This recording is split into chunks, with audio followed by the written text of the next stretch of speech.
बुजुर्गों की तकलीफें युवाओं का गम देखेंगे, बुजुर्गों की तकलीफें युवाओं का गम देखेंगे, हर घर की समस्या को केवल हम मेरी कातिब मेरी तकदीर का पैगाम लिख देना, मेरी कातिब मेरी तकदीर का पैगाम लिख देना,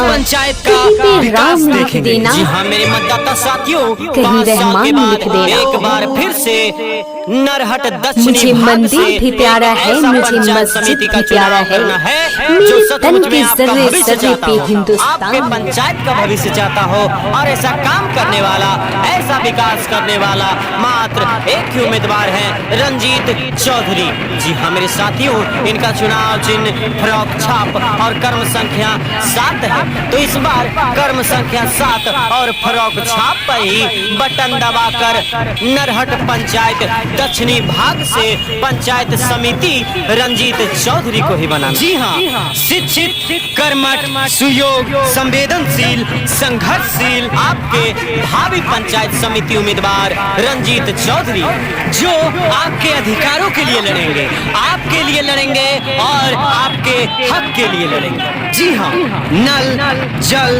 गली, नली, रोड, राशन कार्ड, इंदिरा आवास, वृद्धा पेंशन, कॉलोनी, सिंचाई की व्यवस्था, सोलर लाइट, घर घर में विकास पहुंचेगा, घर घर में विकास पहुंचेगा। और वो विकास का काम करने वाले मात्र एक ही उम्मीदवार हैं, रंजीत चौधरी। जी हाँ मेरे साथियों, तो आपका एक एक वोट कीमती है, तो अपना कीमती और बहुमूल्य वोट जाया नहीं कीजिए। इस बार कर्म संख्या 7 और फ्रॉक छाप पर ही बटन दबाकर नरहट पंचायत दक्षिणी भाग से पंचायत समिति रंजीत चौधरी को भी बनाइए। रंजीत चौधरी जिंदाबाद, जिंदाबाद, जिंदाबाद, रंजीत चौधरी जिंदाबाद, जिंदाबाद, जिंदाबाद, फ्रॉक छाप जिंदाबाद, जिंदाबाद, जिंदाबाद, फ्रॉक छाप जिंदाबाद, जिंदाबाद, जिंदाबाद, नरहट दक्षिणी भाग की जनता जिंदाबाद, जिंदाबाद, जिंदाबाद, नरहट दक्षिणी भाग की जनता जिंदाबाद, जिंदाबाद, जिंदाबाद। जिंदा रहे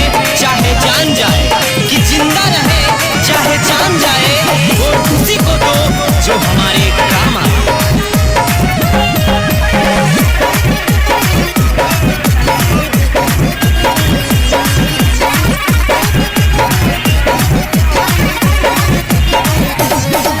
विरोधियन साथी होई गेल कत खड़ी,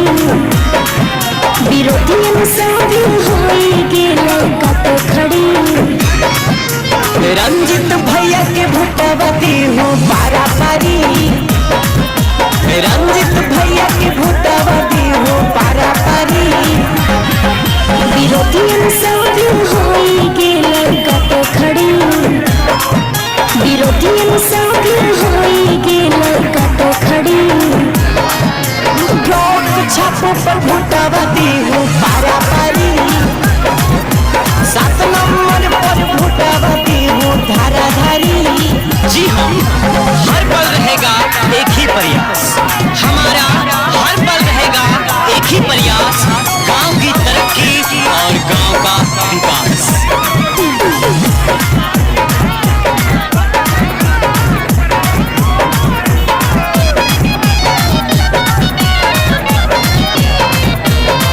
recording by Apara music Nawada.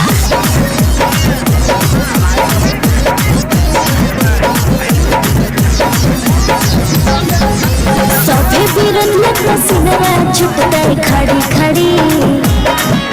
सभी विरोध में पसीना छुटते खड़ी खड़ी, नरहट पंचायत से समिति के बनाते हो जी,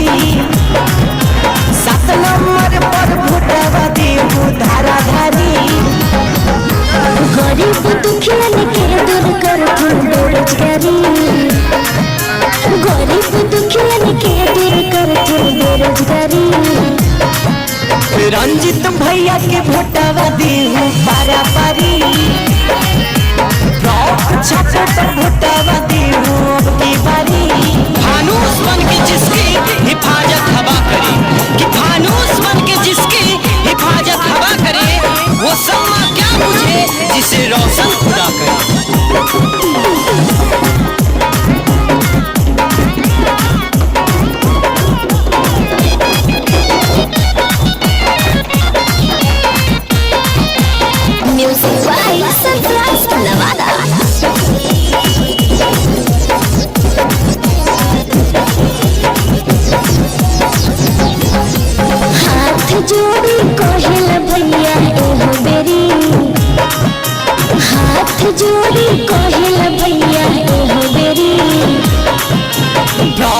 छाप पर भोटावा दी हो पारा पारी 7 नंबर पर भोटावा दी हो की बारी सभी बिरला के अचुआ गिर तो खड़ी खड़ी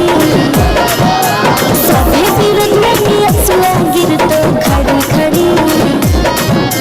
नरहट पंचायत से समिति इनके बनाते हो जी पंचायत समिति से रंजीत भैया जिताते हो जी रंजीत चौधरी जिंदाबाद जिंदाबाद जिंदाबाद रंजीत चौधरी जिंदाबाद जिंदाबाद जिंदाबाद फरोक छाप जिंदाबाद जिंदाबाद जिंदाबाद फरोक छाप जिंदाबाद जिंदाबाद जिंदाबाद नरहट दक्षिणी भाग की जनता जिंदाबाद जिंदाबाद जिंदाबाद नरहट दक्षिणी भाग की जनता जिंदाबाद जिंदाबाद जिंदाबाद वोट देकर आप रखिए हमारा लाज कि वोट देकर आप रखिए हमारा लाज हम करेंगे गांव की गरीबी का इलाज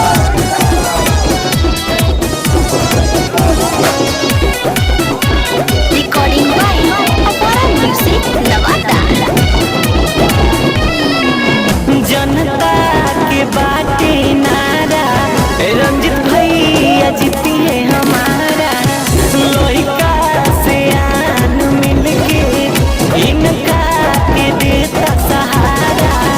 इन्हीं के चर्चा देखो चलता सगरो रोजीना भैया नरहट पंचायत दक्षिणी भाग से पंचायत समिति के पद पर रंजीत चौधरी खड़ा हो चुके हैं तो आप सब अपना कीमती वोट उन्हें ही दे सभी विरोधिया के छूटता पसीना